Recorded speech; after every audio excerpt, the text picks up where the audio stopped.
उन्हाळा सुरू झालेला आहे आणि उन्हाळा स्पेशल जे आहे पोटाला आणि शरीराला थंडावा देणारे लाडू जे आहेत ते बनवूया. म्हणजे दररोज एक खाल्ला तरी काही हरकत नाही, पण हे जे लाडू आहेत शरीराला पोटाला जरी आहे थंडावा तर देणारच आहे, त्याचसोबत इम्युनिटी बूस्टसुद्धा करणार आहेत. तर साहित्य पाहूया. तर 250 ग्रॅम डाळ घेतली, 240 ग्रॅम जो आहे गूळ घेतला, 2 चमचे टरबूजाचे बी किंवा मग मगज बीसुद्धा आपण याला म्हणतो. तर डाळ जी आहे कढईत आपण ठेवली आणि लो फ्लेमवर डाळ जी आहे छान अशी खमंग सोनेरी कलर येईपर्यंत भाजून घेऊया.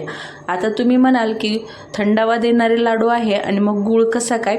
तर गुळाचं जे आहे आपण सेवन गुळाचं तुम्हाला जरी वाटत असलं की गूळ जो आहे उष्ण आहे, पण पूर्वीपासूनच आपले आई आजी जे आहेत किंवा मग आपले पूर्वज जे होते गुळाचं सेवन अधिक प्रमाणात करत आले. गूळ उष्ण जरी असला तरी कुठल्याही थंड पदार्थामध्ये जाऊन जो आहे तो थंड होतो, त्यामुळं गूळ खाण्यास हरकत नाही. तर इकडे जे आहे आपण डाळ भाजून घेतलेली आहे. लो फ्लेमवर डाळ भाजायची आहे, खूप जास्त हाय फ्लेमवर नाही. आता तुमच्याकडे जर वेळ असेल तर तुम्ही थोडीशी धुवून सुद्धा 1 तासभर कॉटनच्या कापडावर सुकवली फॅन खाली तरी सुद्धा चालेल. इथं मी ही जे आहे छान अशी कापडाने स्वच्छ पुसून घेतलेली होती. तर इकडे हलकी सोनेरी डाळ भाजून झालेली आहे, एका प्लेटमध्ये काढून घेतली. आता डाळ छान थंड करून घेऊया आणि थंड झालेली डाळ जी आहे एका मिक्सरच्या जारमध्ये घालून आपल्याला ह्याची दरदरीत पावडर किंवा मग दरदरीत असं हे पीठ तयार करायचं आहे. आता दरदरीत करण्यामागचं कारण असं की परत एकदा आपल्याला ह्याला मिक्सरमध्ये फिरवायचं आहे, त्यामुळं मी इथे दरदरीत करत आहे. त्यानंतर इकडे दरदरीत जे आहे पीठ करून घ्यायचं आणि त्यानंतर आपण ह्याचं पुढची सुद्धा प्रक्रिया पाहूया. आता हे जे लाडू आहेत महिनाभर सहज टिकले जातात आणि प्रवासात सुद्धा तुम्ही नेऊ शकता. तर हे बघा इकडे आपलं पीठ तयार झालेलं आहे आणि छान असं दरदरीत पीठ जे आहे तयार झालेलं आहे.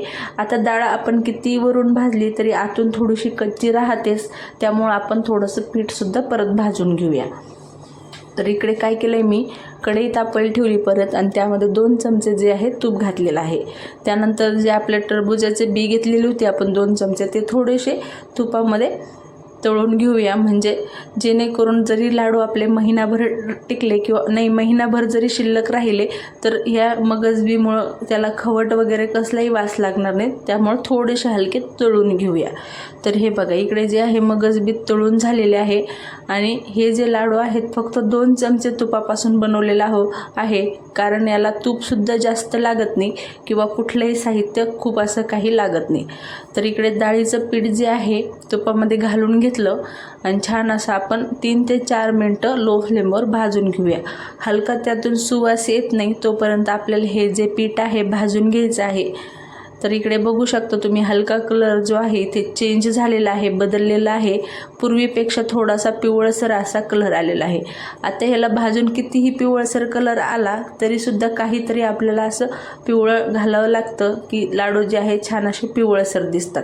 तर इथे मी काय केलं आहे 10 ते 15 केसरच्या काड्या ज्या आहेत पाण्यामध्ये भिजवून ठेवलेल्या होत्या आणि छान असं तिचं पिवळं पाणी जे आहे किंवा मग केशरी पाणी जे आहे तयार झालेलं आहे.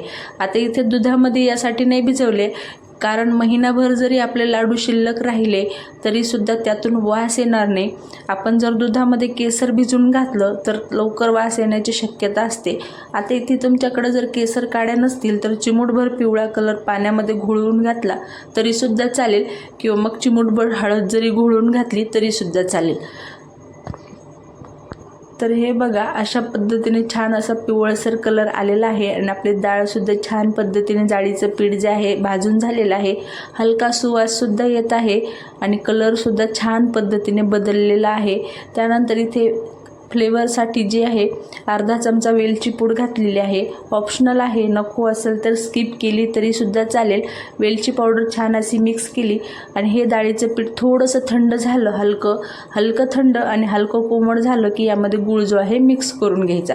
आता खूप गरम डाळीच्या पिठामध्ये जर आपण गूळ मिक्स केला तर गुळाला जो आहे पाणी सुटू शकतो आणि ते आपलं जे पीठ आहे ते ओलसर होईल. त्यासाठी ते मी काय केलं थोडंसं थंड होऊ दिलं, त्यानंतर गूळ मिक्स केला.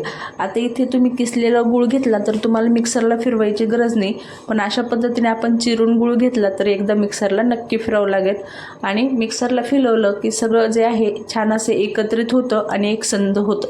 त्यासाठी थंड झालेलं मिश्रण जे आहे मिक्सरच्या जारमध्ये घातलं.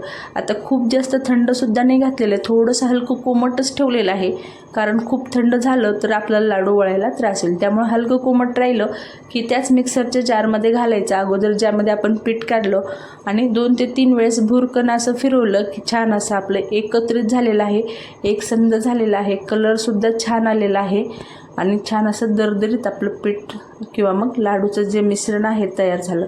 तर ते परत आपण त्याच कढईमध्ये काढून घेऊया. आता हे लाडू बनवताना जसं साहित्य खूप जास्त लागत नाही तसे भांडेसुद्धा खूप जास्त लागत नाही. 2 ते 3 भांड्यामध्ये लाडू तयार होतात. तर हे बघा परत कढईमध्ये काढून घेतला आणि याच्यामध्ये आता काय होतं थोडंसं गुठळ्या झालेलं आहे तर थोड्या चमच्याने आपण फोडून घेऊया.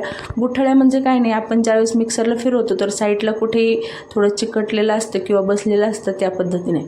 त्यानंतर भाजलेले जे आपले मगज बी होते ते घालून घेतले आणि ते सुद्धा व्यवस्थित एकत्रित केले की आता छोटे मोठे तुमच्या आवडीप्रमाणे तुम्ही लाडू बांधू शकता. आता ह्याला खूप जास्त थंड करत बसू नका, नाहीतर काय होतं लाडू बांधायला जे आहे त्रास होईल. त्यामुळं लगेच कोमट असतानाच भराभर आपण असे लाडू जे आहेत वळून घेऊया.